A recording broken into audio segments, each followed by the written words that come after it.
আচ্ছা, আমাদের ব্রেন কি আসলেই বদলাতে পারে, নাকি কোনো একটা ইনজুরি বা ছোটবেলার কোনো সমস্যা আমাদের জীবনটা চিরদিনের জন্য ঠিক করে দেয়? চলুন, আজ আমরা ঠিক এই জার্নিটাই শুরু করব। দেখব কিভাবে মারাত্মক একটা শারীরিক আঘাত থেকে শুরু করে মনের গভীরের কোনো সীমাবদ্ধতাও, হ্যাঁ, সেটাও জয় করা সম্ভব। তো চলুন একদম বাস্তব একটা জায়গা থেকে শুরু করি। আমাদের ঢাকা বিশ্ববিদ্যালয়েরই একটা গবেষণা। সেখানে দেখা যাচ্ছে বাংলাদেশে মাথায় গুরুতর আঘাত বা ট্রমেটিক ব্রেন ইনজুরির সংখ্যা কিন্তু বেশ চিন্তার বিষয়।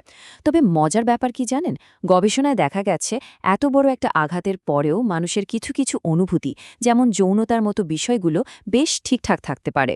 কিন্তু এই তথ্যটা আমাদের একটা কঠিন সত্যি মনে করিয়ে দেয়। সেটা হলো আমাদের মস্তিষ্ক আসলে কতটা নাজুক। তো এখান থেকেই আসে আজকের সবচেয়ে বড় প্রশ্নটা। আমাদের শরীরের সবচেয়ে জটিল এই অঙ্গটা, মানে আমাদের ব্রেন, যখন কোনোভাবে আঘাত পায় তখন ঠিক কী হয়? এর প্রভাবটা কি শুধু শরীরেই থেকে যায়, নাকি আমাদের একেবারে ভেতরের সত্তার উপরেও একটা গভীর দাগ কেটে দেয়? তো প্রথমে চলুন ব্যাপারটা একটু বিজ্ঞানের চোখে দেখি। আমাদের ব্রেইনটা আসলে কতটা ডেলিকেট একটা যন্ত্র, আর যখন এটাতে আঘাত লাগে তার ফলটা কতটা বাস্তব আর কঠিন হতে পারে। তো এই যে বাংলাদেশের গবেষণাটার কথা বলছিলাম, এটা কিন্তু ব্রেনের কাজের খুব পার্সোনাল একটা দিকে ফোকাস করে। বিজ্ঞানীরা দেখতে চেয়েছিলেন মাথায় আঘাত পাওয়ার পর মানুষের জীবনের একদম ব্যক্তিগত একটা জায়গায়, মানে তাদের সেক্সুয়াল লাইফে কি পরিবর্তন আসে, আর সেই পরিবর্তনগুলো সুস্থ মানুষের থেকে কতটা আলাদা। শুধু এই সংখ্যাগুলোর দিকে একবার তাকান। এগুলো কিন্তু শুধু কয়েকটা নম্বর না, এর পেছনে আছে এক একটা মানুষের গল্প। দেখুন, মাথায় আঘাত পাওয়া রোগী আর সুস্থ মানুষদের মধ্যে সেক্সুয়াল এনগেজমেন্ট বা অ্যারাইজাল ফিল করার ক্ষেত্রে কি পরিষ্কার একটা পার্থক্য। এই ডেটাটাই চোখে আঙুল দিয়ে দেখিয়ে দেয় ব্রেনের একটা ছোট্ট আঘাতও কতটা গভীরে গিয়ে প্রভাব ফেলতে পারে। তো ডেটা আর সংখ্যা তো দেখা হলো, কিন্তু এই যে সীমাবদ্ধতা, এটা যখন কেউ নিজে ফিল করে তখন তার মনের ভেতরটা ঠিক কেমন লাগে? এই যে ভেঙে যাওয়ার অনুভূতি, এটা আসলে কি? ওই যে ডেটা টেবিলের ঠান্ডা কঠিন সংখ্যাগুলো দেখলেন, তার ঠিক উল্টো দিকে আছে এই কথাগুলো। এগুলো কোনো রিসার্চ পেপার থেকে আসা নয়, এগুলো এসেছে লেখক জিম কুইকের একেবারে ভেতর থেকে। এই কথাগুলোই ব্রোকেন ব্রেন বা ভাঙা মস্তিষ্ক, এই আইডিয়াটাকে হঠাৎ করে ভীষণ জীবন্ত আর ব্যক্তিগত করে তোলে। জিম কুইকের গল্পটা শুনলে বোঝা যায় একটা বিশ্বাস কতটা পাওয়ারফুল হতে পারে। ছোটবেলায় মাথায় আঘাত পাওয়ার পর উনি ধরেই নিয়েছিলেন যে উনি ক্ষতিগ্রস্ত, ওনার ব্রেন ভাঙা, আর এই লেবেলটাই, এটাই ওনার জন্য একটা কারাগার হয়ে দাঁড়িয়েছিল। বছরের পর বছর ধরে এই বিশ্বাসটাই তাকে নতুন কিছু শিখতে দেয়নি। কিন্তু প্রশ্নটা হলো, একটা ভাঙা ব্রেন কি সারা জীবন ভাঙাই থেকে যায়, নাকি এখান থেকে ঘুরে দাঁড়ানোর কোনো রাস্তা আছে? চলুন এবার দেখি বিজ্ঞান আমাদের কিসের আশা দেখায়। আর এখানেই আমরা একটা প্রায় জাদুকরী আইডিয়ার সাথে পরিচিত হই। নামটা হলো নিউরোপ্লাস্টিসিটি। এর মানে কি? এর মানে হলো আমাদের ব্রেইনের একটা অসাধারণ ক্ষমতা আছে নিজেকে বদলানোর। আমাদের প্রত্যেকটা অভিজ্ঞতা, যা কিছু আমরা শিখি, আমাদের চারপাশের পরিবেশ, সব কিছুকে ব্যবহার করে ব্রেইন নিজেকে নতুন করে গড়ে তোলে। জন মেডিনা যেমনটা বলেছেন, আমাদের ব্রেইনটা পাথরের মতো ফিক্সড কিছু না, এটা অনেকটা নদীর স্রোতের মতো, সবসময় বদলতে থাকে। এই আইডিয়াটা যে কতটা সত্যি, তা দুটো জীবনের গল্প পাশাপাশি রাখলেই বোঝা যায়। একদিকে দেখুন আর্কিটেক্ট ফ্র্যাঙ্ক লয়েড রাইটকে। ৯০ বছর বয়সে উনি দুনিয়ার সেরা ডিজাইন করছেন। ওনার মনটা তখনও বাল্বের মতো জ্বলজ্বল করছে। আর অন্যদিকে ঠিক একই বয়সের নার্সিংহোমের জিম নামের আরেকজন মানুষ, যার মনটা প্রায় পুরোপুরি নিভে গেছে। এর থেকে পরিষ্কার আর কি হতে পারে? আমাদের ব্রেনের ভবিষ্যৎ কিন্তু আগে থেকে লেখা থাকে না। তার মানে কি দাঁড়ালো? মানে হলো আমাদের প্রত্যেকের ব্রেনটা একটা চলমান ভাস্কর্যের মতো।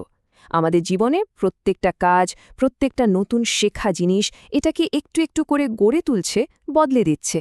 তাহলে সবচেয়ে জরুরি প্রশ্নটা কি? প্রশ্নটা হলো আমরা আমাদের ব্রেনটাকে ঠিক কোন অভিজ্ঞতাগুলো দিয়ে গড়তে চাই। তো থিওরি তো অনেক হলো, কিন্তু এটাকে কাজে লাগাবো কিভাবে? চলুন এবার ব্রেনের সেই ইউজার ম্যানুয়াল বা ব্যবহারকারীর নির্দেশিকাটা একটু খুলে দেখি, যেটা আমাদের আসল পোটেনশিয়ালকে আনলক করতে পারে। জিম কুইক এটার জন্য খুব সহজ কিন্তু দারুণ শক্তিশালী একটা ফর্মুলা দিয়েছেন। ৩টা এম। প্রথমটা হলো মাইন্ডসেট বা মানসিকতা। মানে কি সম্ভব সেটা নিয়ে আমাদের বিশ্বাসটা কি। দ্বিতীয়টা হলো মোটিভেশন বা প্রেরণা, মানে কাজটা আমরা কেন করতে চাই। আর ৩ নম্বরটা হলো মেথড বা পদ্ধতি, মানে কাজটা আমরা ঠিক কিভাবে করব। যখন এই ৩টা জিনিস একসাথে মিলে যায় তখন যে কোনো লিমিটেশন ভেঙে ফেলা সম্ভব। কুইক এই পুরো প্রসেসটাকে বলেন আনলিমিটিং, মানে নিজের পোটেনশিয়াল নিয়ে যত ভুল আর সীমাবদ্ধ ধারণা আছে সেগুলোকে ঝেড়ে ফেলে দেওয়া। এটা কিন্তু কোনো ম্যাজিক না, এটা হলো সঠিক মাইন্ডসেট, মোটিভেশন আর মেথড ব্যবহার করে নিজের সম্ভাবনার সীমানাটাকে নতুন করে আঁকা। আবার জন মেডিনাও আমাদের জন্য কিছু সায়েন্স বেসড ব্রেন বুস্টার দিয়েছেন, যেমন ধরুন রেগুলার এক্সারসাইজ। এটা আমাদের মেমোরি আর লার্নিংয়ের জন্য যে ব্রেনের অংশটা আছে হিপোক্যাম্পাস, সেটা সাইজ পর্যন্ত বাড়িয়ে দিতে পারে। তারপর ঘুম, ভালো ঘুম ব্রেনের জন্য একটা হাউসকিপিং সার্ভিসের মতো কাজ করে, দিনের বেলা জমা হওয়া সব টক্সিন বের করে দেয়। আর স্ট্রেস, ওটাকে তো কন্ট্রোল করতেই হবে, কারণ লম্বা সময় ধরে স্ট্রেসে থাকলে আমাদের শেখার আর মনে রাখার ক্ষমতা প্রায় পঙ্গু হয়ে যায়। 34%, 34%, একটা সাধারণ সংখ্যা মনে হচ্ছে, তাই না? কিন্তু এই একটা সংখ্যার পেছনেই লুকিয়ে আছে আমাদের পারফরমেন্স বাড়ানোর সবচেয়ে সহজ উপায়গুলোর একটা। কি সেটা? উত্তরটা হলো একটা ছোট্ট ন্যাপ বা হালকা ঘুম। জন মেডিনার বই থেকেই বলছি। নাসা একটা স্টাডি করেছিল পাইলটদের ওপর। দেখা গেল যারা মাত্র ২৬ মিনিটের একটা ন্যাপ নিয়েছিলেন তাদের কাজের পারফরমেন্স 34% বেড়ে গেছে, আর যারা নেননি তাদের পারফরমেন্স এক বিন্দুও বাড়েনি। ভাবা যায় সামান্য একটু বিশ্রাম আমাদের ব্রেনের জন্য কতটা পাওয়ারফুল একটা টুল হতে পারে। তাহলে মূল কথাটা কিন্তু একদম পরিষ্কার, আমরা মোটেও অসহায় দর্শক নই। আমাদের ব্রেইনের ইউজার ম্যানুয়ালটা আমাদের হাতেই আছে। আমরা চাইলেই অ্যাক্টিভলি আমাদের ব্রেইনের স্বাস্থ্য আর পারফরমেন্স দুটোই আগের চেয়ে অনেক বেটার করতে পারি। তো এখন সময় হয়েছে সবগুলোকে একসাথে করার। বিজ্ঞান, ব্যক্তিগত অভিজ্ঞতা আর কিছু প্র্যাকটিক্যাল টেকনিক, এই সব কিছু মিলিয়ে আমরা শেষ পর্যন্ত কোন সত্যটার কাছে পৌঁছাই। জিম কুইকের এই কথাটা আমার দারুণ লাগে। উনি বলেন জ্ঞান অর্জন করাটা একটা সুপার পাওয়ারের মতো, কিন্তু আসল হিরো তো সেই যে তার পাওয়া শক্তিটা শুধু নিজের জন্য রাখে না, বরং সেটা দিয়ে অন্যদেরও সাহায্য করে, তাদের জীবনটাকেও একটু ভালো করার চেষ্টা করে। একবার ভেবে দেখুন তো, আমরা শুরু করেছিলাম ব্রেন ইনজুরির একটা ক্লিনিক্যাল স্টাডি দিয়ে, আর শেষ করছি নিজেদের ভেতরের হিরোকে খুঁজে বের করার কথা বলে।